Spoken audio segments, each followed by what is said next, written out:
সাথী সভাপতি, শ্রদ্ধেয় গুরুজনেরা, যুব তরুণ সাথী বন্ধু ভাই মা ও বোনেরা, আমি প্রথমেই যাকে আপনাদের তরফ থেকে সম্বর্ধনা দেওয়া হলো সেই মোহাম্মদ আব্দুল হাই, যে আলেম পরীক্ষায় ৪র্থ স্থান অধিকার করেছে গোটা রাজ্যে, তাকে অভিনন্দন জানাচ্ছি এবং তার জন্য শুভেচ্ছা পেল। ওকে জিজ্ঞেস করেছিলাম কি হবে, জিজ্ঞেস করে না কেউ বলে যে প্রথম হয়েছে, সে বলেছিল আমি ডাক্তার হব, এবং আমরা সেটা চেষ্টা করি যাতে তার স্বপ্ন পূরণ হয়, তার বাপ মায়ের স্বপ্ন পূরণ হয়।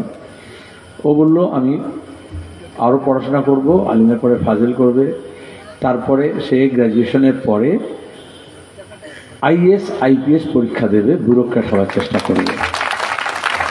আমাদের চাই ভালো ডাক্তার চাই, ভালো ইঞ্জিনিয়ার চাই, ভালো শিক্ষক চাই, ভালো অফিসারও চাই, সব পেশায়। রাজনীতিতেও ভালো লোকজন চাই, তাহলে যত চোর চোরটা সব ভরে গেছে, খুনি ডাকাতি ধর্ষকরা ভরে গেছে।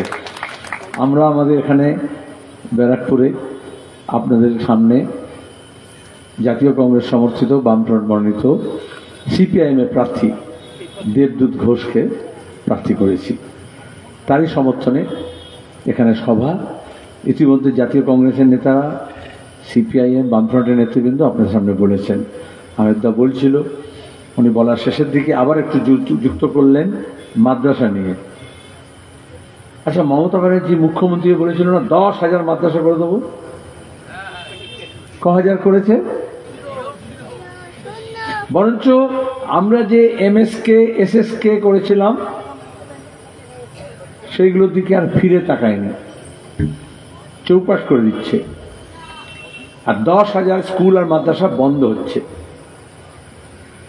শিক্ষক নিয়োগে দুর্নীতি হয়েছে স্কুল সার্ভিস কমিশনে এবং মাদ্রাসা সার্ভিস কমিশনে। হাইকোর্ট থেকে সুপ্রিম কোর্ট পর্যন্ত কেস চলছে। শিক্ষক নিয়োগে দুর্নীতি আপনারা দেখেছেন, গোটা ক্যাবিনেটকে জেলে যাওয়ার কথা জুলাই মাসের মাঝামাঝি পর্যন্ত বলেছে। এখন ভোট চলছে, এখনো যদি মুখ্যমন্ত্রী তার সদল বলে সব জেলে চলে যায় ফৌজদারি মামলায়, তাহলে রাজ্যের খুব খারাপ অবস্থা হবে। এজন্য আপাতত স্বস্তি জুলাই মাসের মাঝামাঝি পর্যন্ত। কথায় বলে মেড়া লড়ে খুঁটির জোরে। তা যখন কালীঘাটের খুঁটি নড়বড় করছে, তো এখানে যে মেড়ারা মস্তানি করে পঞ্চায়েত নির্বাচনে, ফুটো মস্তানরা, তাদেরকে বলি ওরে তোদের খুঁটি নড়বড় করছে কালীঘাটে, এখানে বেশি দাপট দেখানোর দরকার নেই। অবশ্য ওরা শুধু খুঁটির জোরে নয়, কালীঘাটের খুঁটি যেহেতু পুলিশ মন্ত্রী, পুলিশের দৌলতে করে। যদি পুলিশ না থাকে তৃণমূলের সব বীরত্ব শেষ হয়ে যাবে। পুলিশকে দিয়ে মিথ্যা মামলা করায়। এই যে পঞ্চায়েত গঠনের কথা বলছিল 18, আমি দেখা তো জেলে দিয়েছিল। আর তারপর যখন খুন করেছিল আমাদের কমরেডকে, মুজাফরকে, তারপর যখন আমরা এখানে এলাম, ঢুকতে দেয়নি পুলিশকে দিয়ে। শুধু এখানে না, যখন ধুলাগড়ে দাঙ্গা হলো, যখন বসিরহাটে দাঙ্গা হলো, যখন রানীগঞ্জে হলো, যখন তেলেনীপাড়াতে হলো, হাজিনগরে হলো, বলে না ঢুকতে পারবেন না। আরএসএস ঢুকতে পারবে। বাংলায় ডেকে নিয়ে এসছেন মমতা ব্যানার্জি, দাঙ্গাগামা করবে, কিন্তু বামপন্থীরা ঢুকবে না। কেন? সীতারাম ইয়েচুরিকে ঢুকতে দেওয়া হয়নি। যেভাবে যোগী করে সমস্ত অপরাধ হয় উত্তরপ্রদেশে, কিন্তু বিরোধীরা ঢুকতে পারবে না, প্রিয়াঙ্কা গান্ধী ঢুকতে পারবে না, রাহুল গান্ধী ঢুকতে পারবে না, বৃন্দা কারাত ঢুকতে পারবে না। কি লুকোতে চায়? এখন সব পরিষ্কার হচ্ছে। দুদিন আগে দেখেছেন, এই ভাইপোটা গিয়েছিল, আমি তো ভাইপো বলি না, ডেপো বলি, বনগাঁতে গিয়ে বলছে আমি সিএ সমর্থন করছি। তো সেই তো মল খসালি, কেন লোক হাসালি? তাহলে এত ক্যা ছি ছি করার কি দরকার ছিল? যখন নাগরিকতা আইন পার্লামেন্টে নিয়ে আসে, আমি তখন পার্লামেন্টের মেম্বার ছিলাম রায়গঞ্জ থেকে। 3 বছর আমরা আটকেছি। পার্লামেন্টের যুক্ত কমিটি হয়েছিল, তো আমি একমাত্র বামপন্থী সদস্য ছিলাম। আমরা বলেছিলাম এই আইনের কোনো প্রয়োজন নেই, ভোটের জন্য করছো। নাগরিকতা কখনো ধর্ম দেখে হয় না। যে বিজেপি বলেছিল অনুপ্রবেশকারী বাংলাদেশি ঘুষপেটিয়া ইলিগাল ইনফিল্ট্রেটার্স, কারা বলেছিল? 4 দশক ধরে বিজেপি।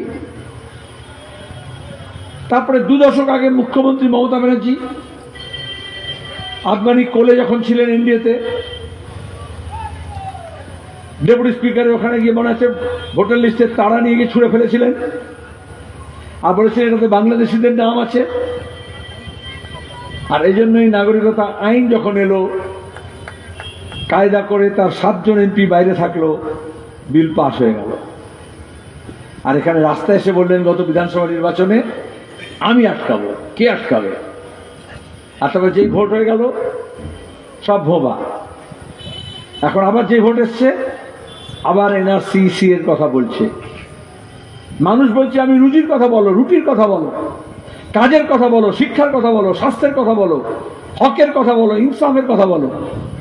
কিন্তু বিজেপি আর তৃণমূল তারা বলছে ধর্মের কথা বলতে হবে, মন্দিরের কথা বলতে হবে, হিন্দু মুসলমানের কথা বলতে হবে, সিএনআরসির কথা বলতে হবে, ভাগাভাগির কথা বলতে হবে। প্রধানমন্ত্রীকে দেখলেন না? একটা দেশের প্রধানমন্ত্রী বলছে কংগ্রেস বাম এরা ক্ষমতায় চলে আসলে হিন্দু মহিলাদের মঙ্গলসূত্র কেড়ে নিয়ে গিয়ে সব সোনা নিয়ে মুসলমানদের দিয়ে দেবে। এটা মুখ্যমন্ত্রীর কথা হলো, প্রধানমন্ত্রীর কথা হলো। তারপর বলছে যাদের বাচ্চা বেশি হয় তাদেরকে দেবে, তারপর বলছে ঘুষপেটিয়াদের দেবে। আবার সাংবাদিকরা যখন জিজ্ঞেস করেছে ওই রুবিকা লিয়াকত এবিপি নিউজের, সেও অনেক দালালি করেছে, মোদি করেছে। তার বলল আপনি এরকম বললেন কেন? একদিনের কথা পাল্টে দিল। বলেন আমি তো এরকম বলিনি, আমি যেদিন হিন্দু মুসলমান বলবো সেই দিন আমি আর রাজনীতি থাকবো না, সমাজ জীবনে থাকবো না। কেন বলল? চাপ। ওরা ভেবেছিল 370, কাশ্মীর, রাম মন্দির, অভিন্ন দেওয়ানি আইন, ইউসিসি, 3 তালাকের বিল, নাগরিকতা, এই সব দেখিয়ে আর মোদি অবতার সেজে হিন্দুত্বের নাম করে ভোট করবেন ধর্মের নামে। আমরা বামপন্থীরা প্রথম থেকে বললাম লড়াই হবে হকের কথা নিয়ে, গণতন্ত্রকে যেভাবে হত্যা করা হচ্ছে, ধর্মনিরপেক্ষতাকে যেভাবে শেষ করা হচ্ছে সেই নিয়ে। বেকার ছেলে মেয়ে কাজ পাচ্ছে না, পরিযায়ী হয়ে যাচ্ছে, তাহলে কলকারখানা প্রশ্ন হবে। কেন কেন্দ্র এবং রাজ্য সরকারের নিয়োগ হচ্ছে না, কেন নিয়োগ হলে দুর্নীতি হচ্ছে, সেই সব প্রশ্ন আসবে। বিজেপি তৃণমূল বলল ওই দিকে যাব না। কিন্তু দেখছেন যত ভোট হচ্ছে, 4 দফার ভোট হয়েছে, 4 দফার ভোটে বিজেপি আর তৃণমূলের দফা রফা হয়ে গিয়েছে। এই জন্য এখন ওরা কথা পাল্টাচ্ছে। এই মমতা বলেছিল ইন্ডিয়া জোট হারবে, বলেছিল না ইন্ডিয়া জোটে থাকবো না, আর এখন কি বলছে?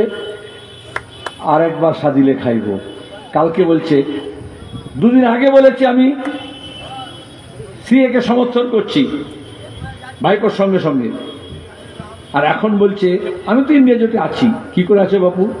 তুমি গাছেরটাও খাবে, তলারটাও কুড়োবে, বিজেপির সঙ্গেও যাবে, আবার বামপন্থীর সঙ্গে যাবে, এটা হবে না।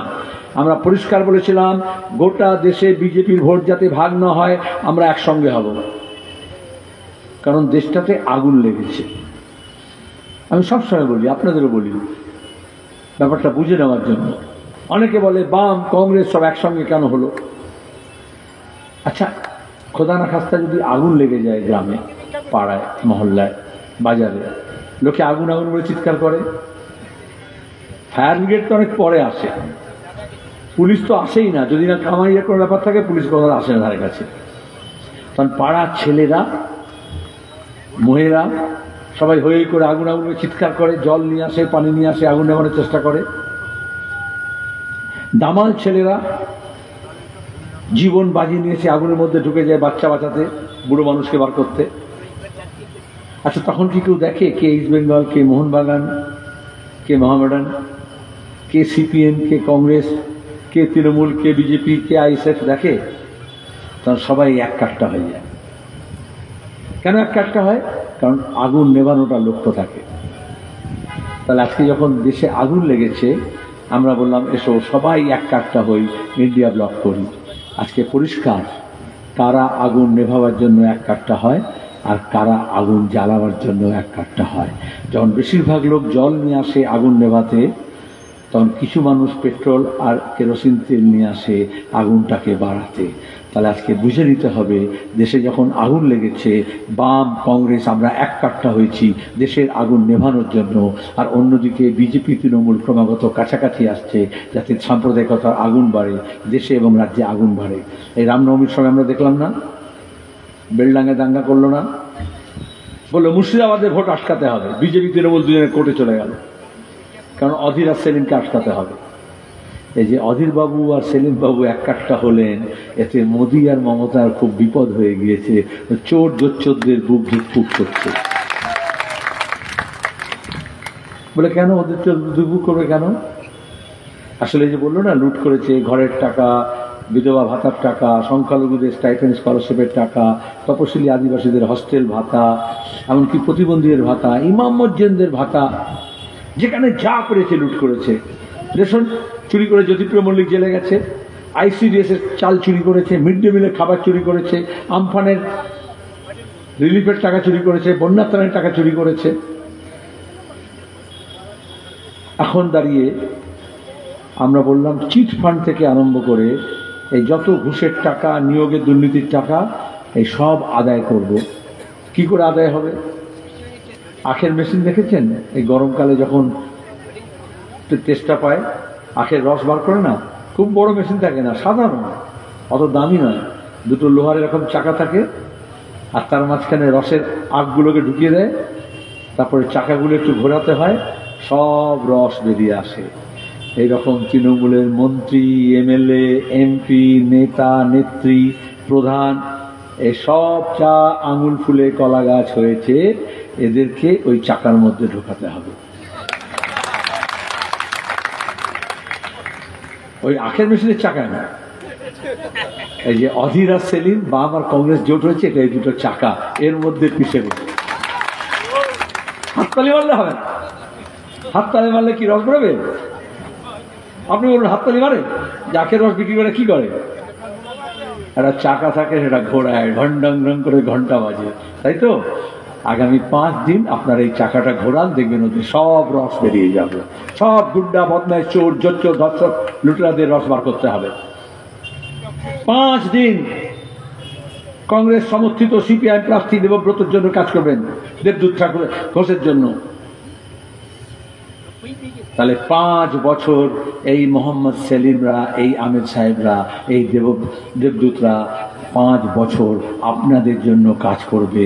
এখানে করবে, দিল্লিতে করবে, হকের কথা বলবে, জোর গলায় বলবে, চোর জোচ্চোরদের বিরুদ্ধে লড়বে। পার্লামেন্টে যখন আমি MP ছিলাম, চিটফান্ডের টাকা চুরি করেছিল যে তৃণমূল, বলেছিলাম চোর। এই পাশে সৌগত রায় ছিল না, बोले मैडम मुझको चोर बोल रहा है। अल्लाह मैडम मुझको चोर को साधु बोलने का आदत नहीं है, चोर को चोर ही बोलते हैं। राजनाथ सिंह के বলেছিলাম না, দেখেছেন সব দাঙ্গাবাজ বলি, লুটেরাদের লুটেরা বলা হয়। এই নাগরিকতা আইনকে যখন আটকে ছিলাম, অমিত শাহ মমতা বলেছিল মোহাম্মদ সেলিমকে পার্লামেন্টে ঢুকতে দেব না। 5 বছর আমি পার্লামেন্টের বাইরে ছিলাম। তারপরে কংগ্রেস দল, বামফ্রন্ট ঠিক করলো, আর মুর্শিদাবাদের মানুষ বলল যে অমিত শাহ মমতা ঠিক করবে না, মোহাম্মদ সেলিমকে পার্লামেন্টে যেতে হবে এবং মানুষের কথা বলতে হবে, বুক চিতিয়ে, আঙুল তুলে, চোখে চোখ রেখে। তাহলে শুধু মোহাম্মদ সেলিম, শুধু অধীর, গোটা টিমকে যেতে হবে তো। এই জন্য আপনাদের কাছে এসেছি। লড়াইটা জোরদার হচ্ছে। এখানে যারা এতক্ষণ দাঁড়িয়ে শুনেছেন, তাদেরকে আমি কেন ভোট দেবেন এটা বলবো না, কিভাবে ভোট করবেন সেটা বলতে হবে। কারণ ভোটে গণনা লুট করেছে, বাক্স বদল করেছে, পঞ্চায়েত গঠন করতে দেয়নি, দল বদল করেছে, যা যা অন্যায় সব করেছে। তাদের জন্য কি করতে হবে? কাস্তে হাতুড়ি তারা। কাস্তেটা দেখেছেন কিরকম হয়? এরকম বাঁকা চাঁদের মতো হয়। ঈদের চাঁদ যেরকম হয় না, এরকম বাঁকা চাঁদের মতো হয়। আর যখন গলা ধাক্কা দিতে হয় চোরদেরকে, তখন ওই কাস্তের মতো হাতটাকে করে দিয়ে ঘাড়ের ওপর রাখতে হয়। ভূত থেকে ভূত তাড়াতে হবে, তবেই দেশ থেকে ভূত তাড়াবে। তবে রাজ্য থেকে ভূত তাড়ানো যাবে। ভুয়ো ভোটার শুনেছেন, ভুয়ো ডাক্তার শুনেছেন, ভুয়ো ওষুধ শুনেছেন, ভুয়ো সিবিআই শুনেছেন, ভুয়ো এমএলএ শুনেছেন। দেখলাম ভুয়ো পোলিং এজেন্ট বুথে বসে আছে, তাদেরকে ধরে ধরে বাঁ করতে হয়েছে। মুর্শিদাবাদে হয়েছে, কৃষ্ণনগর হয়েছে, বর্ধমানে হয়েছে, উত্তর 24 পরগনায় হবে। কি হবে তো লড়াই, জোরে বলতে হবে। আমি তো 1.5 মাস ধরে চিৎকার করে করে বলতে বলতে আমার গলা ধরে গিয়েছে। ও খালি মাইকটাকে বাড়ি দিচ্ছে, আর দরকার নেই। হবে লড়াই, পেছনে যারা আছে, হবে লড়াই, একসাথে হবে, একসাথে হবে, জোরদার হবে।